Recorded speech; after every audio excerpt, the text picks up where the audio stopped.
Tak ahojte! Ahojte, milí lektori. Ja som Erik. Mňa už asi poznáte. Nie, poznajú ma všetci, ale nevadí. Ja som Sofia, aby ste ma náhodou niektorí nepoznali. No a teraz by sme vám veľmi radi porozprávali o tom, ako prebieha v rámci našho projektu podnikateľský plán, alebo teda tá časť teórie, ktorú sme vám spomínali. Viete, že s deťmi sa teda stretnete 3-krát, to znamená, už o workshope viete, že bude aj predaj na veľtrhu, ale veľmi dôležitou časťou je aj tá teoretická časť, čiže príprava podnikateľského plánu.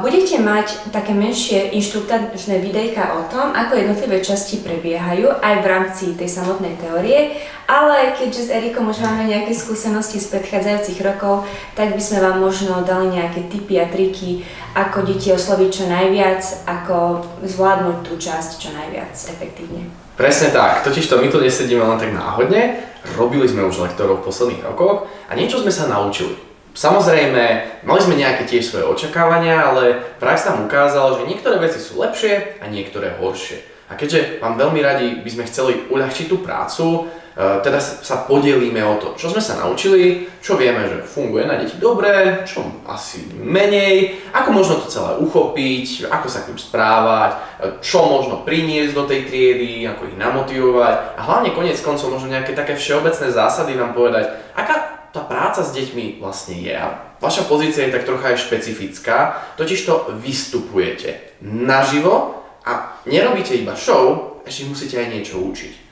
Je to neľahká pozícia, samozrejme, ale keď to urobíte správne, ten pocit zadozučinenia je neskutočný. Čiže veríme, že spolu vám niečo teda nové povieme, prinesieme a že vaša práca bude príjemnejšia. Áno, možno by sme mohli začať celou tou štruktúrou tej teórie, že čím začnete, keď pôjdete do tej triedy.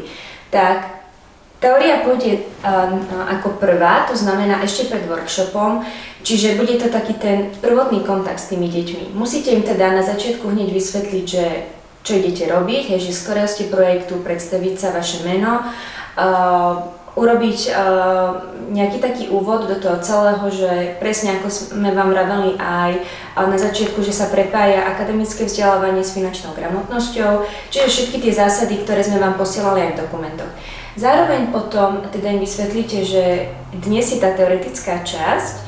S Erikom sme mali rôzne prístupy k tomu, že ako im vysvetliť to, že áno, výroba je veľmi dôležitá, že sa tešia na to, že budú vyrábať ten produkt, ale ak má byť nejaké podnikanie úspešné, nejaká firma má byť kvalitná, tak nestačí iba vyrobiť ten produkt, ale spája sa to aj s inými časťami, aj s inými zložkami.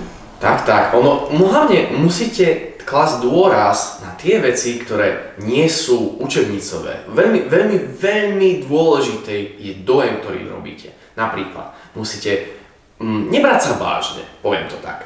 Totižto, deti nečakajú ďalšieho učiteľa. Oni už jedného v triede majú. Vy nie ste učiteľ, vy tam prídete ako veselá, inšpiratívna osoba, ktorá ide s nimi niečo robiť. Musíte mať trošička odviazaný prístup k tomu, ale zároveň s tým, že máte pevnú líniu, ktorú vy chcete dodržať. To znamená, chcete ísť niečo naučiť o firme, o tom, ako sa robí firma, chcete zároveň povzbudiť ich spoluprácu, ale keď vidíte, že proste trieda je špecifická, napríklad, že sú tam slabé vzťahy, tak troška sa tomu prispôsobíte. Alebo napríklad, keď viete, že sú vzťahy super, nebudete ich na silu rozbíjať. Teda vo vašej práci bude improvizácia. Ale verte mi, akékoľvek deti môžete stretnúť. Keď prídete veselí, nebudete sa brať vážne, prídete taký odľahčený, tak showmanský, hej, tie deti vás budú mať radi a keďže, pamätajte, vy máte výhodu toho, že vždy prinášate niečo, čo ešte nikdy nezažili. Je to znové, je to zaujímavé. Túto výhodu využite, hej. Oni nevedia, čo ich čaká, vy viete.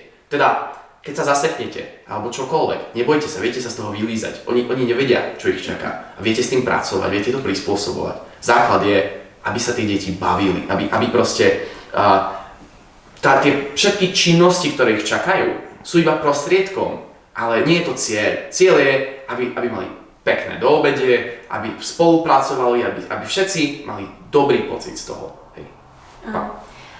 Čiže presne, jednoducho naozaj ten úvod je dôležitý, aby bol spojený s tým, že prinesiete tam taký dobrý pocit, vysvetlíte im, o čo ide, dbajte na čas, prosím, lebo čo sa týka teórie, tak Časovo to vychádza na 2 vyučovacie hodiny, to znamená, nechcem povedať, že nemáme veľa času, lebo to nie je pravda, ale musíte byť efektívni, čiže ten úvod môžete veľmi ťahať. A hneď po tom úvode teda vysvetlíte, že sa majú rozdeliť do skupín.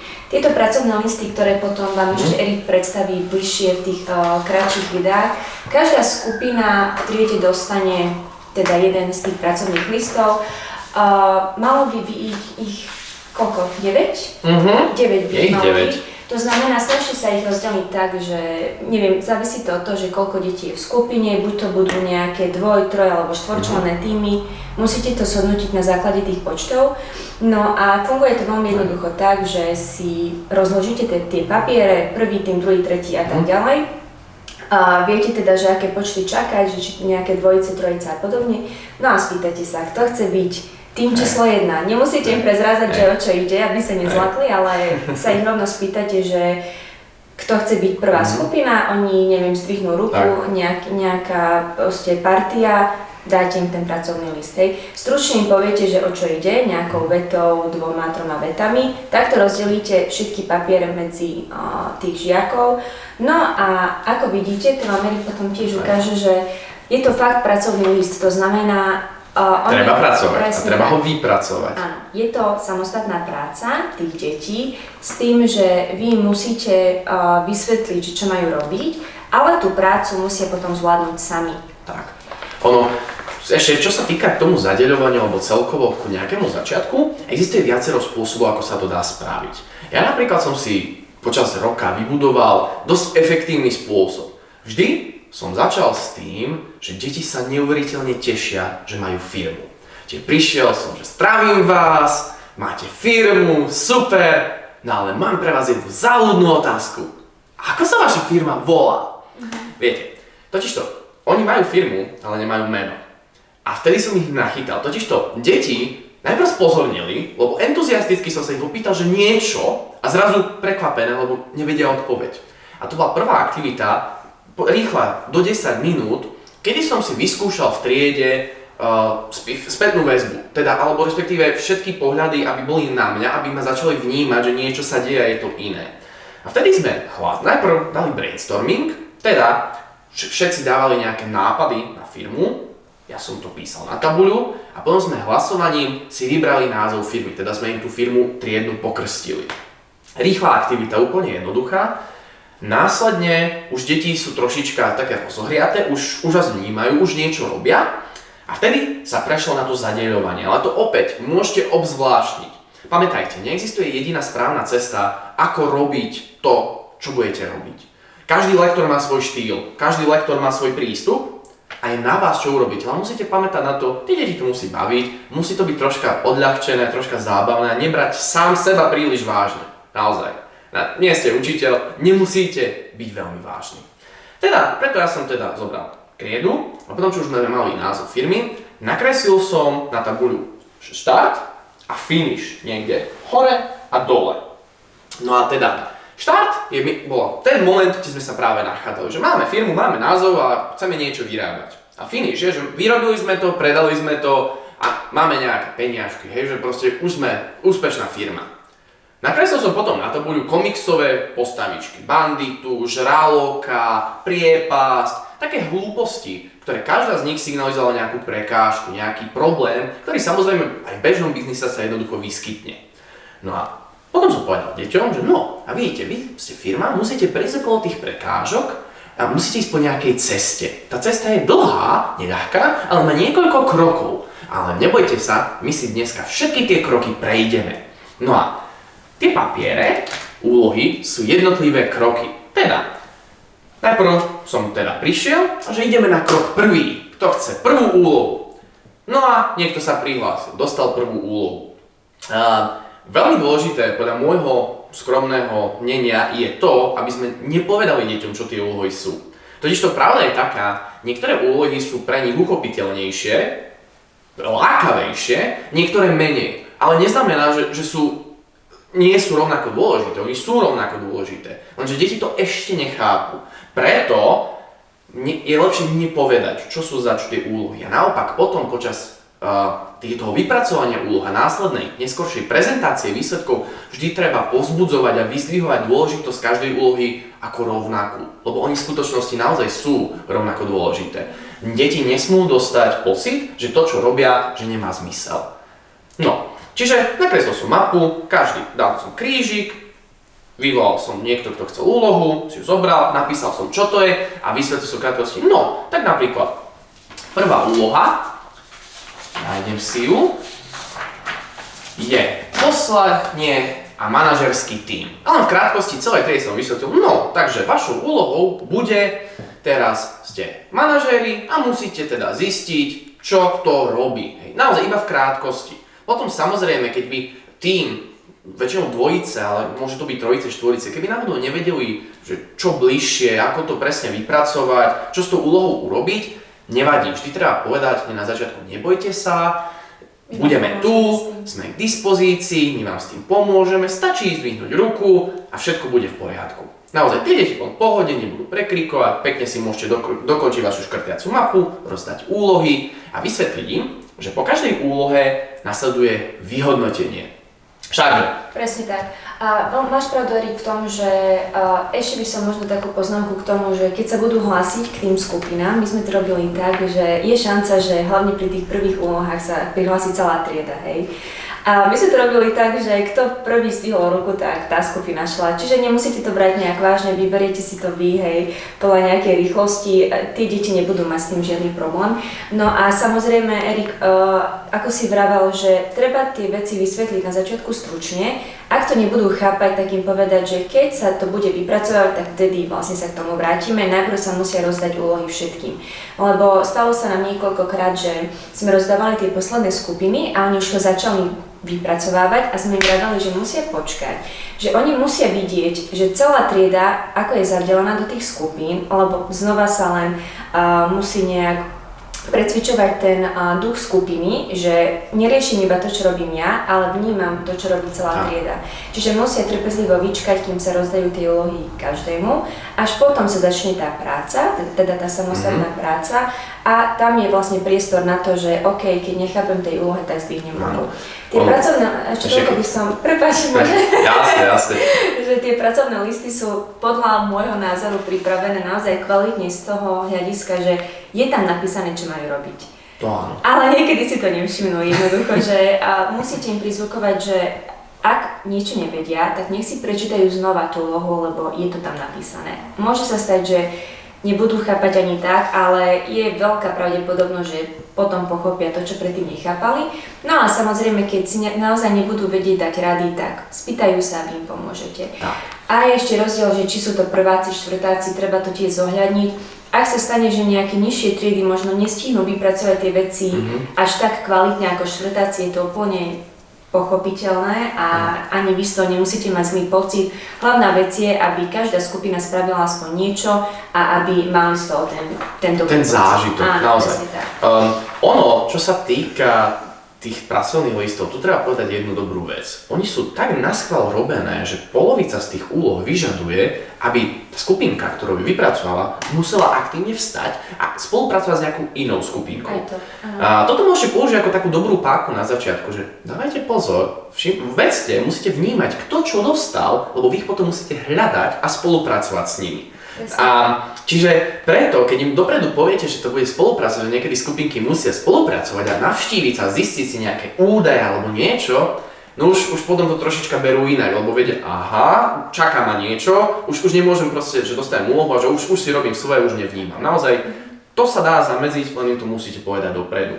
Čo sa týka tých samotných listov a vypracovania, ako Sofie povedala, je rozdiel, keď máte druháka a keď máte štvrtáka. Štvrták napríklad už naozaj zvládne takmer celý list, hej. Dokonca aj tie najťažšie. Nájdete šikovnejších ľudí v triede, niekedy to aj vycítite alebo vidíte a keď mu dáte tú úlohu, on vám ju dá na perfektnú, hej. Proste vám vykalkuluje percentá, hodí vám tam všetko a pozeráte na to, že wow. Ale naopak, u druháčikov nenúďte alebo nebuďte veľmi nástojčiví na tom, aby vám odovzdali celý pracovný list. Totižto, ten pracovný list je iba akýsi prostriedok.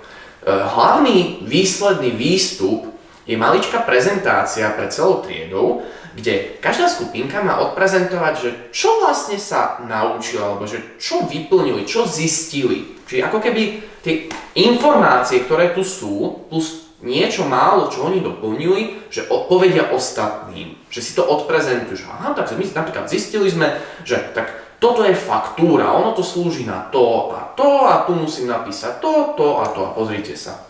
Jednoduché. Samozrejme, napríklad keď ste v triede s mladšími žiakmi alebo niekto nie je až taký šikovný, nič sa nedieje. Vy mu môžete pomôcť viac tým vyplňaním, môžete ho nasmerovať, naozaj môžete byť pri ňom a klásť mu otázky, ktorým ho nasmerujete alebo navnadíte. Hej, že, viete, nejde o to, aby on z hlavy vedel všetko alebo nejak to zistil. Samozrejme, čítaný text nie každý porozumie, základ je, aby mal niečo, aby to vedel on odprezentovať. A to je jedno, či to zistí z papiera alebo od vás. Naozaj, aj keď ten papier nebude celý vyplnený, iba časť. Základ je, aby niečo odprezentovali, aby mali dobrý pocit, že aj oni prispeli k tej firme, aj oni niečo povedali a teda sú súčasťou jedného veľkého celku. Naozaj. Základ je, a ja som vždy to tak robil a doteraz tomu verím, že ten zážitok, ktorý z detí z toho majú, je nadradený tomu, čo ich naučíte. Lebo keď oni raz si spoja, že robiť firmu a učiť sa o takýchto finančných záležitostiach je zábava a že je to v poriadku a všetci ťaháme za jeden povraz, nevadí. Oni raz vyrastú, oni sa raz dokonalia, ale keď im tá emócia zostane, už sa k tomu vrátia. Naopak, keď na nich budete tlačiť iba na výsledok a nepodarí sa to, nemusí to skončiť práve dobre. Výsledok sa neráta. Naozaj, výsledok je vedľajší. Základ je, aby všetci sme sa cítili dobre. Samozrejme, treba nájsť tú zlatú strednú cestu. Oni majú zážitok aj z toho, napríklad, ak niečo zvládnu, niečo z tých vedomostí, ale naozaj zlatá stredná cesta je netlačiť na nich, ak niečo nevedia. Ja som mala naozaj triedy, kde väčšina zvládla všetko, že samostatne, a potom boli triedy, kde som musela každé druhé slovo vo vete doplňať. Pomáhať vo veľkom, tak? Áno, to je v poriadku. No a v podstate, ako je to rozdelené časovo, efektívne je to rozdeliť tak, keďže čaká nás teda aj tá prezentácia všetkých tých tímov, že v rámci tej prvej vyučovacej hodiny zvládnuť aj ten krátky úvod plus tú prácu samostatnú s tými papiermi. Nielen s papiermi, lebo potom sa dozviete, že to nie je iba o písaní, ale sú tam aj nejaké zručné veci, ktoré musia robiť. No ale teda snažiť sa to zvládnuť do tej prvej vyučovacej hodiny. Ak je trieda, ktorá je trošku možno pomalšia, tak niečo aj z tej druhej vyučovacej hodiny zo pár minút, ale snažiť sa to spraviť tak, aby v rámci tej druhej vyučovacej hodiny bol priestor na prezentáciu tých výsledkov tých skupín. Takto vychádza časovo asi najlepšie, bez stresu a stíha sa všetko, hej? Tak. Ono z osobnej skúsenosti, keď už budete mať zabehnutý systém, minimálne mne sa tak podarilo, prvotný vlastne názov firmy a ten všeobecný úvod, tu bolo 10 minút, potom 10 minút bolo zadeľovanie úloh, 5 minút také všeobecné vysvetlenie a potom sme ich nechávali 30 až 40 minút, v závislosti na tom, aká to bola trieda, aby si tie úlohy vypracovali. No a ten zvyšok času, do konca druhej vyučovacej hodiny, bola prezentácia. Prezentácia trvala väčšinou trošička dlhšie, ale nebojte sa, čo väčšinou funguje vo váš prospech je, že vlastne pani učiteľka alebo pán učiteľ vám veľmi radi dajú tú prestávku medzi prvou a druhou vyučovacou hodinou, že oni vám to vedia pomôcť, že keď naozaj nestíhate.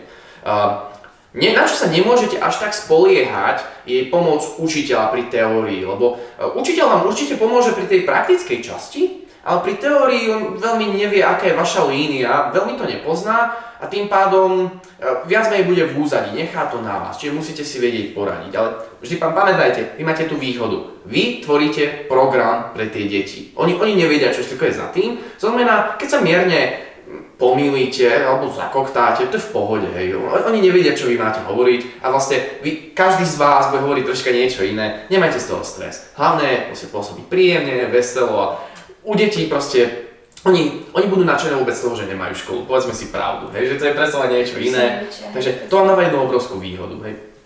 Rozohrajte sa, pekne to dajte, vy vlastne ste tam na to len, aby ste im povedali, čo sa bude robiť, troška a hlavne fungoval ako taký moderátor, doslova, že ja sme tie deti aj vedia, keď im povedia, že keď im poviete, urobte to a potom sa to bude prezentovať, oni ja sme aj vedia, že niečo mám spraviť a že postavím sa niečo poviem, akorát s tým rozdielom, že nevedia nutne presne tú formu. Takže vy ich troška postrčíte, že toto tak, jemne pomôžete, niekedy navnadíte, no a takto spoločne pekne sa to dá zdárne urobiť. A možno by som ešte pripomenula to, že je pravda, že učiteľ vám nepomôže v tom, ako vyplňať tie pracovné listy.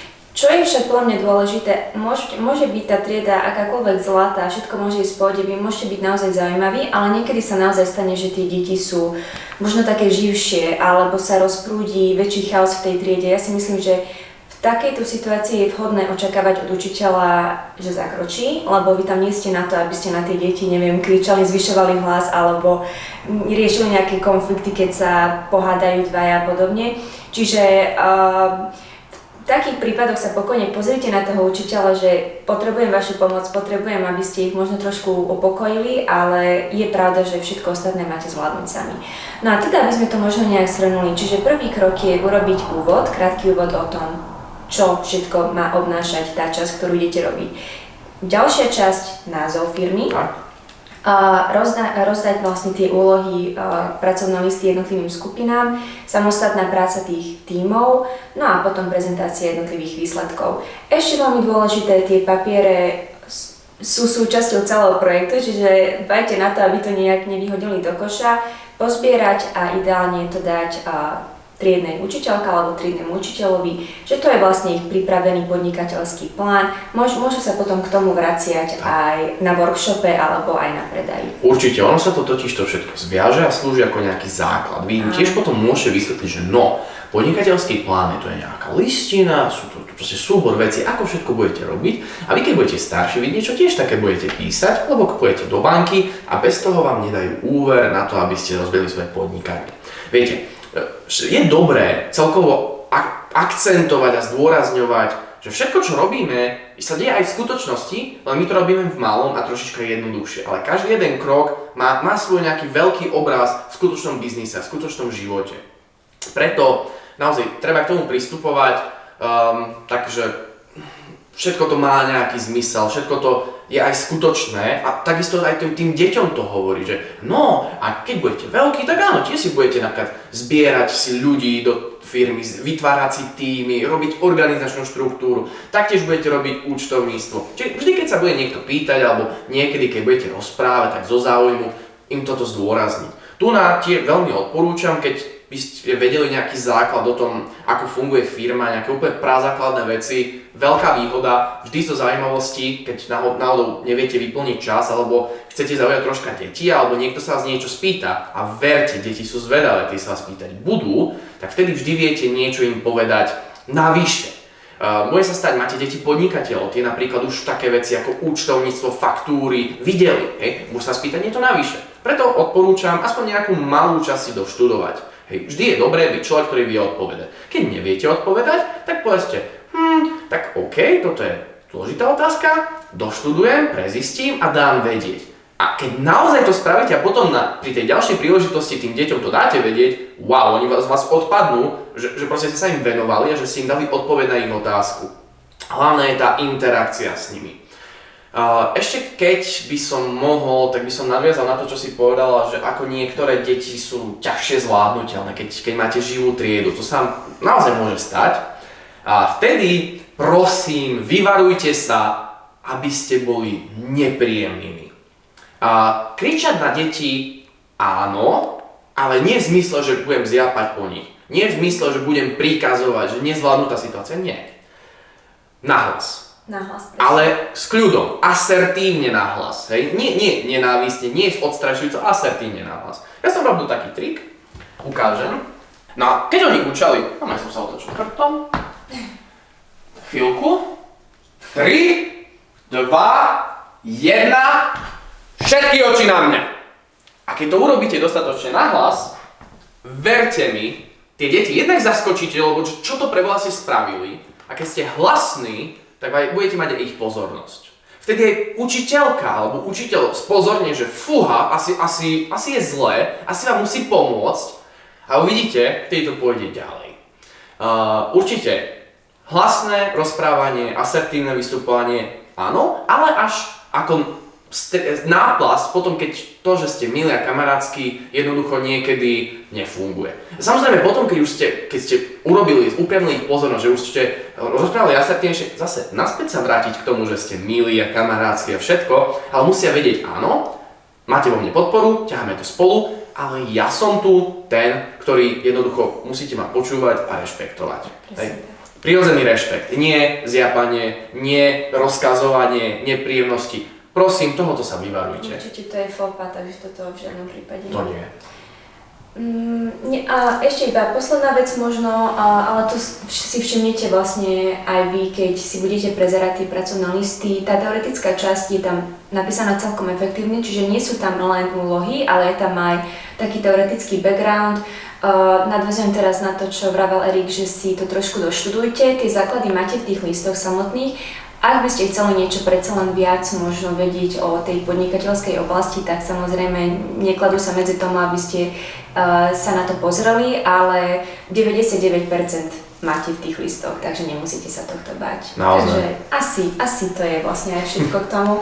Ostatné veci vám potom prezradí Erik v tých mini videjkách. Tak, nebojte sa, všetko to spolu zvládneme. Pamätajte, nerobíme jadrovú vedu, nie je to žiadne ťažké remeslo, základ je nech si to užijú deti a nech si to užijete aj vy. Lebo ja osobne naozaj tomu verím. Keď vy si to užívate, tak vtedy aj tie deti si to budú. Takže pozitívne naladení, prichystaní, idete im urobiť show ich života. Viete čo, keď máte náhodou niekto z vás stres, pamätajte už len na posledné. S tými deťmi sa uvidíte párkrát a možno potom už budete nikdy viac. Čiže nie je dôvod na žiaden stres. Jo. Hlavne spokojom a s kľudom. No nie? Presne. Vyhrajte sa veselo a bude dobré. Tak, my veríme, že to zvládnete. Určite. Hravo do toho. Držíme vám palce.